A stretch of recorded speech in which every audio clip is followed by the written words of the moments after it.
And Nerd Chat today I'm speaking with the very talented, award-winning Hayley Morris. Hayley, how are you doing today? Doing great. I'm excited to talk to you about women directors and have a great conversation. Yeah, hopefully we all get to learn a bit more about how Hayley works and what makes Hayley tick. One of the questions that we've been asking everybody is, who was the first female that inspired you growing up? Doesn't have to be a creative, could be a family member. So in thinking about this question, I feel like musicians have actually always been some of my biggest inspirations. I come from a musical family, and I'm myself not musical, but I feel like in my animation work, it has a musical quality to it in the movement, and I like to do a lot of improvisation. And one of my biggest inspirations as a kid and now is Bjork. I feel like she's just an all-around artist, and I'm just so inspired by how, she's a musician, obviously, but she has created this whole, unique language that is her own through herself, but also collaborations, whether it's, through her costuming, projection, like interactive experiences and all of that. And I feel like she just taps into something that's like otherworldly.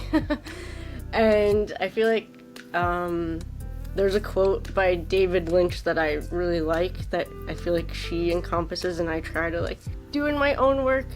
And I think with him just passing away, he says, ideas are like fish. If you want to catch little fish, you can stay in the shallow water. But if you want to catch the big fish, you've got to go deeper.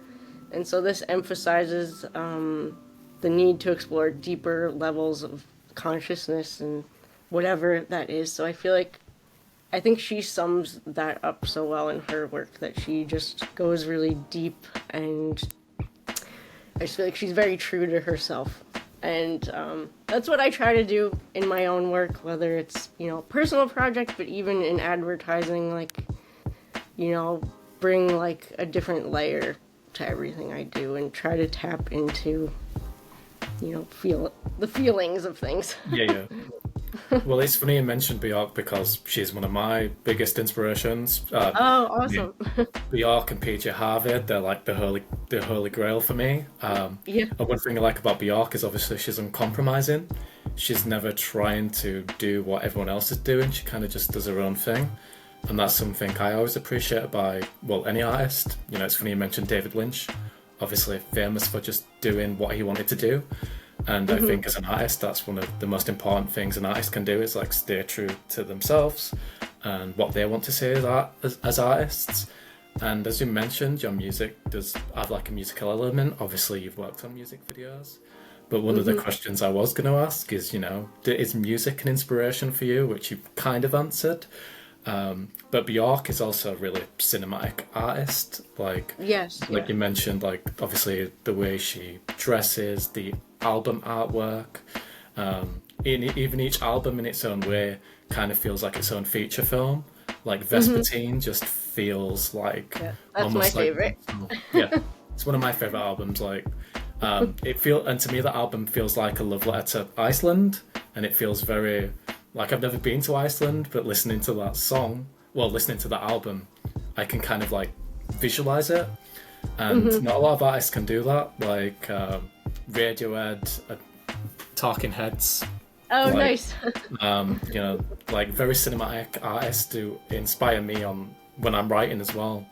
Because I was going to ask, do you, when you're making art or even just experimenting, do you have any rituals or routines? Do you listen to music? Do you have to do everything in complete silence? Oh yeah. I mean, I always, when I'm working, especially animating, which is a very hyper-focused thing, and you're, working for 5+ hours, meticulously focusing on something, I always need music playing. And or audiobooks too, but mostly mostly music, and just having that like rhythm that I have as like a momentum and a motivation definitely helps. So like yeah, music is like in everything I do, you know, even when I'm just trying to come up with ideas and I'm like stuck on something, it really helps just to like put on my headphones and like lay down and close my eyes and just like let whatever come to me. So yeah, I'd say yeah, music is huge. Yeah, you have a cat called Bowie, right? Is that correct? Yes, I did. Yeah, she passed away last year, but yeah, Bowie, yeah, David Bowie, huge inspiration as well. Yeah. I think yeah, all these artists that were just yeah, like we were saying, just like true to themselves. They weren't, you know, trying to be cookie cutter to anything, just like doing their thing and yeah, uncompromising. I've always been very inspired by that attitude. And speaking of inspirations, I know that like surrealism, nature and folklore is something that's influenced your work over the years. I was wondering maybe if you could tell me a bit more about how that's worked. Were you inspired by nature and surrealism before you became an artist, or is this something you got into while working? Yeah, I mean, I grew up outside New York City, and half grew up in Maine as well, like on the coast. So I loved that, having like access to a city, like so inspiring. Like I would love those trips into the city and like getting that cultural experience. But then going back to where I lived and being able to like, you know, sit in the garden and stare up at the clouds or whatever, and then in Maine being able to explore tide pools and just like stare out at the ocean. So I always liked that balance. And yeah, I think growing up, my mom was a huge influence on me as well. Like she just introduced me to fairy tales. Like fairy tales were a huge part of my childhood, and film. Like she exposed me to a lot of like fantastical films, and like Jim Henson's Labyrinth and Dark Crystal and all of these very, you know, world building films that were, you know, just so creative and handmade. There was another one she showed me that was Jean Cocteau's Beauty and the Beast from the 40s, and it's in French. I think she showed me that when I was like 6 years old. Like I couldn't read subtitles or anything, but I would just watch the visuals, and there's so many surreal moments in there. I don't know if you've seen that movie, but Belle walks into the Beast's castle, and there are all these candelabras held up with like actual human hands that are coming out of the wall. And so they're just these really powerful images that as a kid I was just like, whoa, this is amazing. And so I think having exposure to that as a young kid just definitely stuck with me, and I just loved the artistry of these films, and the surreal quality and dreamlike quality of them. So I think that's just like innate in my work. I try to bring that into everything I do, even if it's, you know, a straightforward like advertising spot. I try to bring that like sensibility to it. And now I live in Vermont, which is a really gorgeous state in the US, and like right outside my door pretty much are like waterfalls, and everything's like covered in moss. So I find it really nice, you know, doing animation, especially stop motion. Like you're inside a lot, like hunched over, doing whatever you're doing, and so be able to go outside and get fresh air and like, you know, be inspired by nature and just all of what that has to offer is amazing. Yeah, Dark Crystal's a pretty hardcore film to watch when you're younger. I mean, is it the sketches, the villains, the nightmare? Yeah. Same with Yeah, like I Neverland love and stuff. all the designs. Yeah, the character designs in those films are just, I love them. Brian Shroud like did all of those, and yeah, I love that stuff. And Victoria had a question about, like, has there been a moment in your career where, you know, your perspective's changed or the way you go about making your art's changed? It might be you've discovered a new method, or, you know, has there been a change over the years, like a development? Yeah. I feel like there's different stages in my life, like, always lead to something different. So it's hard to pinpoint, like, a specific time, but I'm always working and experimenting with new materials, and I think with stop motion and mixed media, like, the possibilities are really endless when you're working with physical materials, so it's really important to, like, leave time for experimentation and just playing around and kind of tapping into, like, you know, childhood play. And I try to keep that alive in what I do, is just seeing where the materials lead me.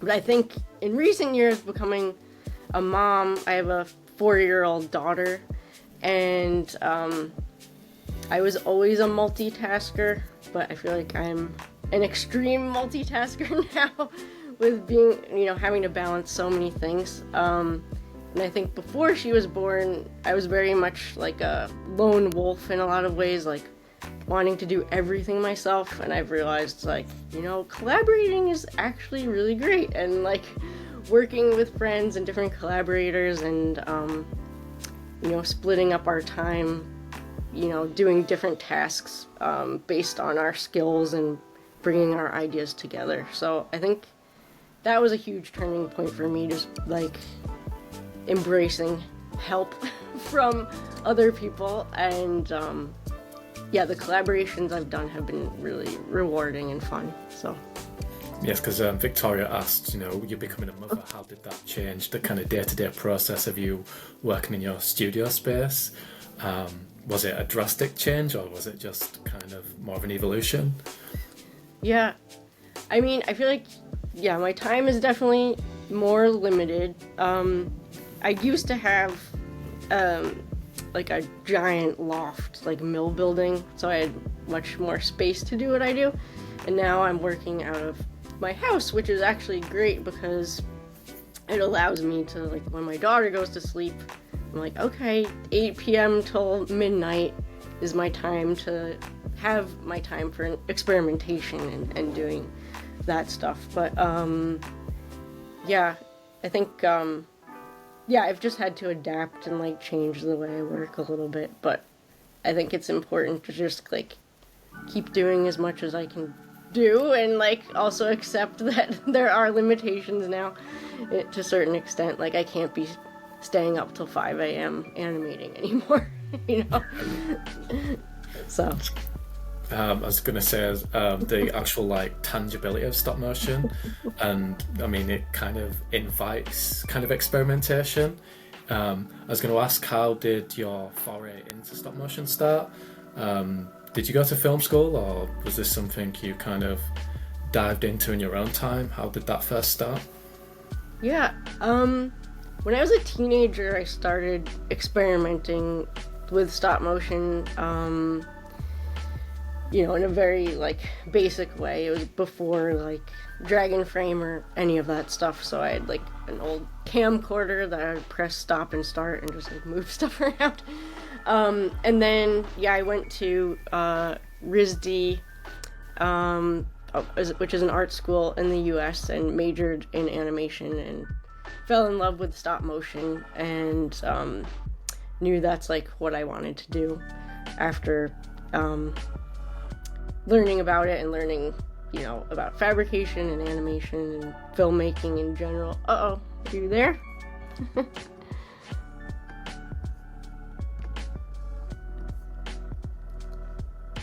Maybe. Sorry about that, I just stopped recording. There you are. Just continue with It's still there, yeah. Okay. I think it's still going. Okay. Yeah, and then, yeah, I took a stop motion class in college and just was like, this is definitely what I want to do. I just love that stop motion combines like every art form into one. It's not just animation, it involves like, you know, fabricating, painting, using textiles, sculpting, lighting, sound design, like everything. And that's what I love about it. And I think I always like trying new things, and I feel like stop motion just gives me that opportunity to not just work with one material. I can like combine all of these different mediums together. So that's what I really love about it. And then, yeah, after school, I moved to New York City and worked at a few production companies and really learned a lot. And then and freelanced and eventually like went off on my own and started doing my own projects and stuff like that. Yeah, because I'm doing a write-up at the minute about the misconceptions of stop motion, and I know some people that just think it really is quite straightforward and they don't realise the artistry and dedication that's involved in it, and you know, it can be a steep learning curve. I dabbled in stop motion when I was on my creative media course, and I just thought, oh, this'll be easy. Learned the hard way that that's not the case. But there is that kind of, you know, like that tangibility of like, you can play around with it, you can physically move stuff, that I think separates it from other art forms. And to me, I find it really exciting. And one thing I love about stop motion, and it's one thing I love about your work, is when I'm watching it, you feel like there's a person behind it, like not just like physically moving the stuff, but it feels like there's like a sculptor involved. So yeah, I love your work. Thank you. Going into more of a different topic, like for me, like I think all art should be about, you know, sharing people's different points of views and shining a light on voices that might not get heard as much, and also just representation in general. And I just wanted to know whether you think advertising represents women properly, or whether you feel like it still has a long way to go. Obviously, it's a complicated issue, but it's something that we talk about a lot in the industry, and I'm just wondering where you sit on it. Yeah, I mean, I feel like women directors often have to work harder to prove themselves in male-dominated industry, but there's definitely been really amazing efforts in advertising with like websites like Free the Bid and Nerd being a woman-led company, and Milana really fostering women's voices and diversity. So I feel like, yeah, I feel like there's definitely always room to, you know, get better with it. And I've been really excited this year, going back to like film, like some of the films that were made this year directed by women, like The Substance and Love Lies Bleeding. I was just like, there haven't been movies in a long time where I've just been like, yes, this is amazing, this is like something new, and like to know that they're women directors that made these really daring and innovative films is really exciting. And I feel like we just need to be given the chance and the opportunity to create our work, and we have really unique perspectives that, you know, only we can tell. So I feel like I know for myself, if I'm just given the chance, you know, I can make anything happen. So I'm glad you mentioned The Substance. That's probably the most fun I've had in a cinema in a very long time. I was lucky enough to... You went to the actual theater? I was lucky enough as well to see it at the BFI, nice. And Demi Moore were there doing a Q&A.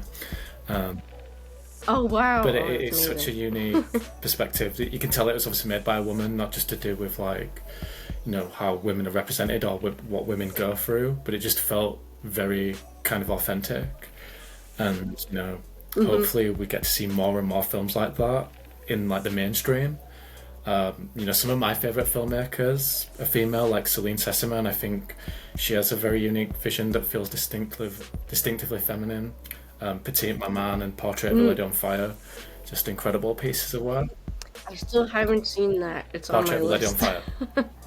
Yeah, Yeah, I keep getting recommended that highly and haven't recommend it. seen it I yet. think that's a good Cool. place to end our conversation. It's been really great talking with you. But quickly, I just want to ask, are you working on any upcoming projects, or is there anything you're currently just working on that ain't work related that you want to maybe put a spotlight on?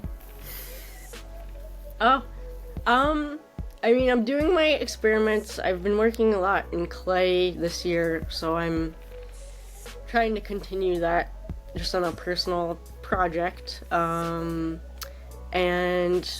on the side, I'm wanting to make a children's book, so I wrote a children's story, and I'm just gonna try to make a few illustration samples of my idea and see what happens with it. So those are my projects at the moment, and I'm hoping some advertising projects come in, but in these down times I always try to like stay busy with my own stuff because it always leads to something else. I always learn something in the process that I can apply to other things. Has the children's book idea been something you've wanted to do for a while, or is it since you've become a mother that you've kind of wanted to kind of go into that area?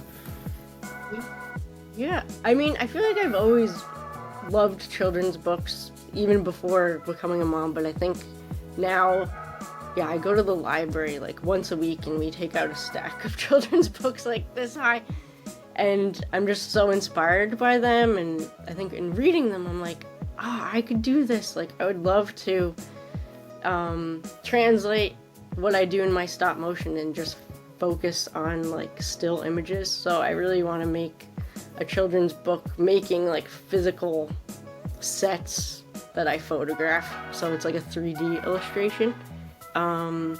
So yeah, I'm really excited to see where that goes, and that's my goal of this year, is to like try to make Sounds that amazing. happen. Do you have a working title, or Thanks. are you not sharing anything just you? Well, my daughter's name is Rowan, and it's inspired by her, so it's called the Rowan Tree. So Okay, sounds amazing. I'll have to check up on you on that one. Maybe later in the year, see where you are with it. Yeah, maybe give me some motivation, like 6 months from now. How's the book going? And I'll be like, still working on it. Or maybe I'll be done, who knows? Take your time, I'm sure it's going to be brilliant. Well, thanks, Hayley, for speaking with me today, and we look forward to seeing your future projects. Thank you. Thank you. Yeah, so awesome talking with you.